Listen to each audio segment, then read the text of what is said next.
Have you ever dreamed of seeing your handmade work at your favorite local shop, but aren't sure where to start or how to go about it? Selling my work in stores totally transformed my creative business, but there are a few mistakes I see makers make all the time. After 8 years of running a small business that still earns a lot of its revenue from local shops, I've learned a lot about what makes some artists succeed and others struggle. So today, I'm breaking down the 3 biggest mistakes to avoid and what to do instead.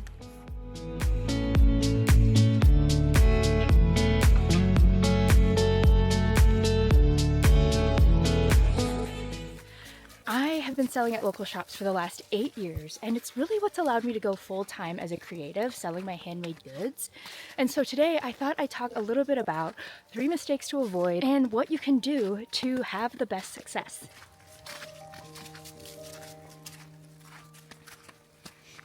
Oh, it is just so magical right now. I'm out here on the trail because we don't get this clash of seasons very often, or we do, but it's so fleeting, like it's probably gonna melt off by the end of the day. So I'm here with a couple of friends and we're just like, but getting a couple of beanie photos before I go drop off at the local shop.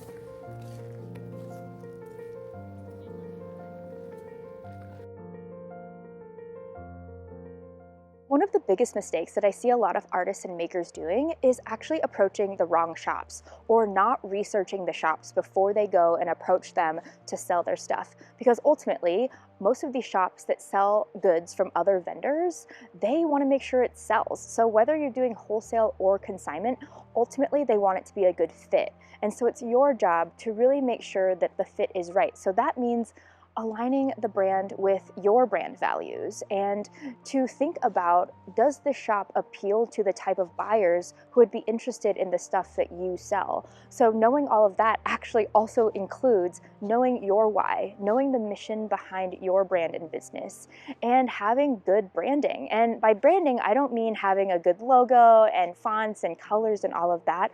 It's really more of the ethos behind what you do and why you do it, and the story behind who you are as a maker or an artist and why you do what you do. So if you approach a shop knowing all of that, they're much more likely to know whether or not you're a good fit. You're more likely to make sales at this local shop and ultimately just have more success as a vendor doing consignment or wholesale.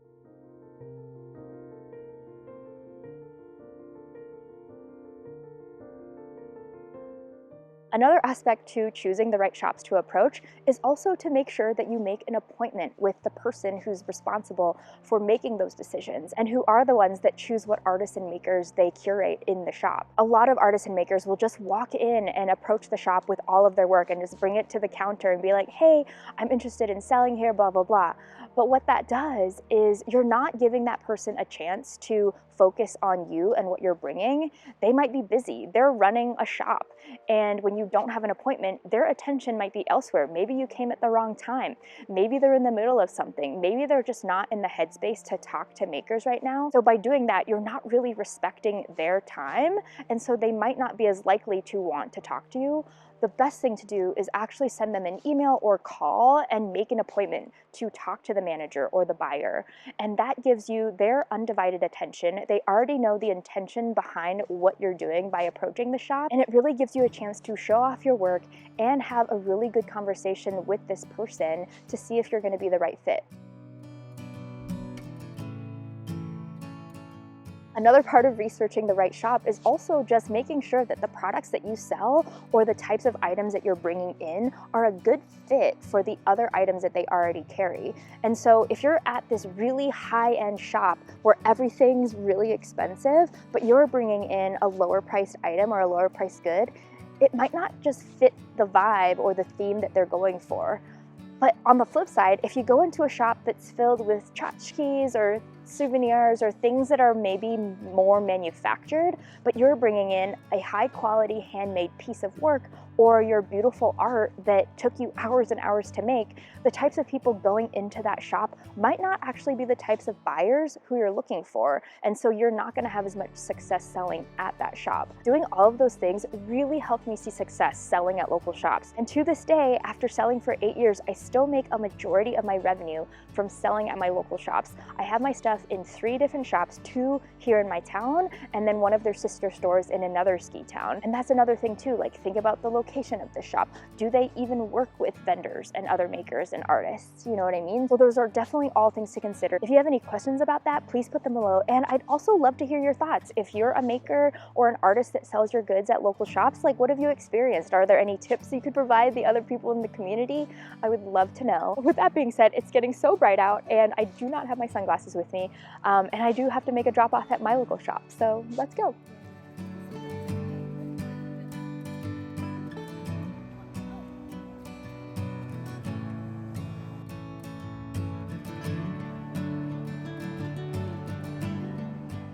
Okay, we have made it to Upcountry. Isn't it the cutest shop? So I have some of my stuff here, but this shop it's one of the 2 shops that I sell at here in town. And this one, they curate the store with over 50 other makers, which is so cool. And that's one of the things we talked about earlier, is like finding these shops where in their business model is already curating with other vendors, because that means they have something in place. They're looking for new artists and makers all the time. And, you know, it just is a better chance that you'll get in and be a good fit for that space.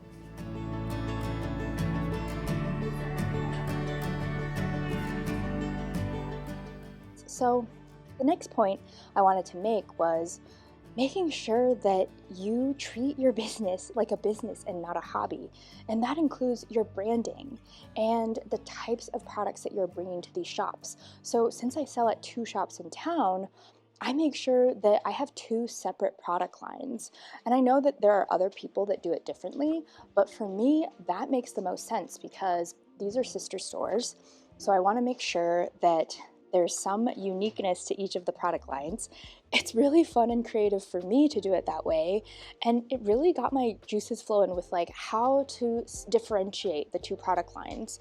What was the messaging behind them? How do I present them in the store? What does the tag look like? But you're not going to know any of that until you start thinking about it like a business and not a hobby. I think a lot of people actually diminish their own work when they say, oh, it's just my little hobby, or it's like my little side business. And I know there's a lot of like imposter syndrome around that, and it can feel really big, but the minute you start saying that this is your business, this is my small business, this is my full-time business, whatever it is, it somehow changes that mindset you have behind it.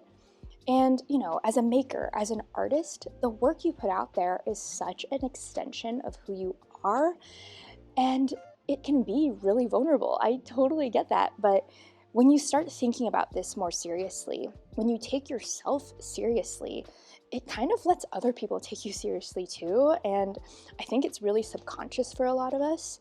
But when you start thinking about it differently, you kind of start having more ownership behind it, and you're going to price appropriately.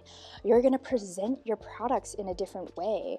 And a big part of that is having a strong why behind what you do and why you're doing it, a strong why behind a specific product line, really intentionality behind what you're doing. And it could be the tags that you put on your products. It could be the materials that you're making it with, all of the above.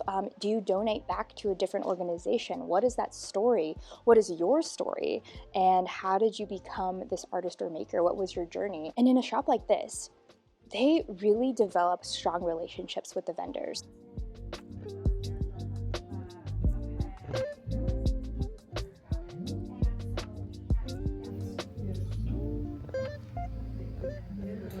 And another aspect of taking this seriously is I only sell at 2 shops in town. I could sell at more shops, yes, but first, I don't have the capacity. I hand make everything. So I want to make sure that what I'm putting out there is high quality, and that takes time. So if I spread myself too thin, I'm not going to treat the shops that I do stock my stuff at well. I'm not going to keep up with the inventory. People that are coming through and buying things, like say they're strolling around downtown and they see my stuff at every single shop, it just makes it a little bit less special. And that's just for me. Like I do a handmade high quality beanie. And so I think it's different if you're an artist selling prints or something like that, but also just think of it as how you want to present yourself, how you want to present your work, and the overall message behind what you do. And that includes like how you're curating the shop and the types of shops that you sell at.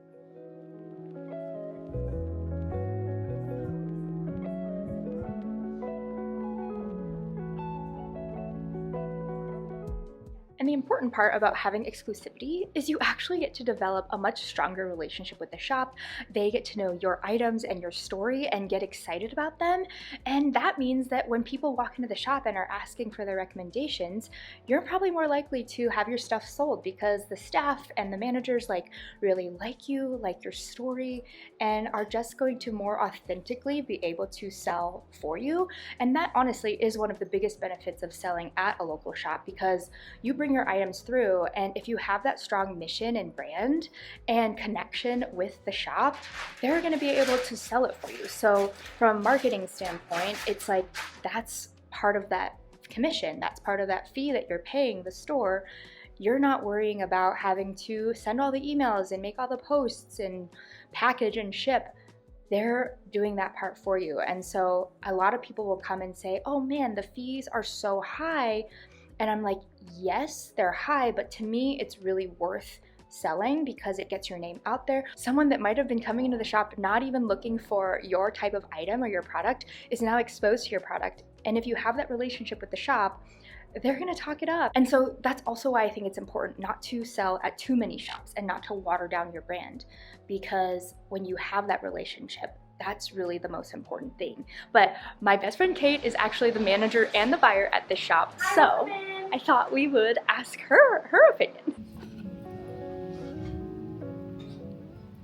Okay, this is my best friend Kate. She is the manager and the buyer for both of the shops where I sell my stuff. And so I was just telling them about how basically when you develop a relationship with the shop and when you actually share your brand, your story, you have a relationship with the owners, the people that work the floor and all of that, you actually help sell my stuff. So I don't know if you have anything else to add or wanted to share about it. Oh, well, I love your stuff and I love you, so it's easy for me to sell it, but she's right. And I mean, we have a big advantage because with Ohana and Upcountry both focus on local and Colorado makers. So I'm able to have people just stop by and check in on inventory, or we're in kind of constant communication, which isn't always the case. Her beanies are really special. They're priced well, but to be able to tell the customer about why they're special, where they're made, here she is, here's her card, all of those things help tell your brand a story, and it makes people have a connection with you and your piece, right? And maybe they go on and follow you on Instagram or bought something that day, or maybe they didn't and they reach back out and they remember that they learned about you or remember the shop that they found you in. I love makers who you can tell are invested in their line. They want it to look good. They want to keep inventory fresh. And I love when makers are trying new things and get creative with their products. And I think it's fun to see, I mean, your brand has evolved in so many ways. So much. And just to kind of be a part of that journey for me is one of the best parts of my job. And truly, I feel even my own evolution has been a lot because of the shops, and it has allowed me to experiment with different styles or colors or packaging, and I've evolved over time. So don't look at my stuff now and be like, oh my God, I have to have all of that ready to go before I even approach a shop. That's not what I'm saying. It's more just an example of what can happen when you start selling and think of selling at a local shop as an income stream, and when you view yourself as a business owner and not just a hobbyist. And nothing wrong with being a hobbyist either, but if your intent is to sell at a shop, that's going to make a really big difference.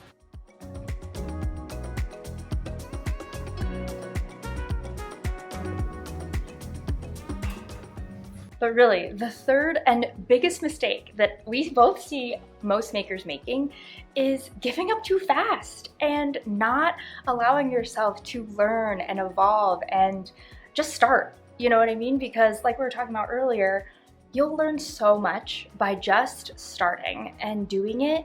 And I think there's a lot of people who they think they need to have this whole brand kit and all of these fancy things in order to start. But the truth is you don't. I mean, what would you say when someone comes in that's a new maker? What do you want to see, and what could they do better? I think it's so fun actually when makers come and they're just getting started. I mean, working with established makers is great as well, because there's just, a few things that have been ironed out in terms of details and if they prefer wholesale over consignment. price point, etc., and kind of like that solid core line that they offer. But I think when makers are coming to me and they're still figuring out their brand and their business, I think having an open mind, right, of things that they would want to try, being open to, let's start at this price point and see, maybe it'll fly and we can adjust it. But that is a pro. If you're like, oh my gosh, these are moving, you can increase a little bit, or oh my gosh, my price has increased, I just have to build that in for myself. I think we always talk about this, but making an appointment, reaching out ahead of time to schedule some intentional time. Sometimes people will come when I'm working at the shop and I can't give them the attention that they need or deserve. Okay, the shop started getting really busy and we kept having to stop, but I hope you got some insight from Kate and just what we were sharing when we were at the shop.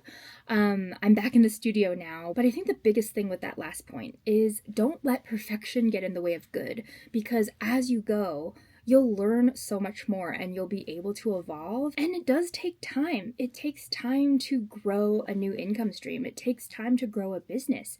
So if you're just starting out, don't give up too soon. I've seen so many people that have talked to me about how they tried and they applied to a shop and they didn't get in and all this stuff. But that's always a good chance to learn and see maybe what didn't work that time, or if you can improve part of your messaging or your tags or something like that. And running a small business is hard. And I know the internet can sometimes make it seem like people have this overnight success or they're constantly selling out at their shop updates, but that's not true for me. But I've been able throughout the years to build a really solid business that has been sustainable and that has generated my full-time income for the last 6 years. And selling at local shops is really just one of the several revenue streams that I have for my business. And I think as a maker and a solopreneur or an artist, like, it is wise to have a diversification of your income streams, because I've noticed in the 8 years I've run the business, 6 years full time, that there are just going to be these ebbs and flows with these different avenues. So maybe there will be seasons where the shops are actually doing really well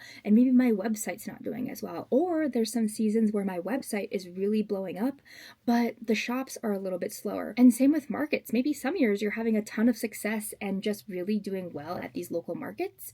And other years, maybe markets are slower, and that's okay. But by having this diversification, you can really start building this strong foundation for your brand and your business as a whole. And again, this all takes time. I didn't do this all at once.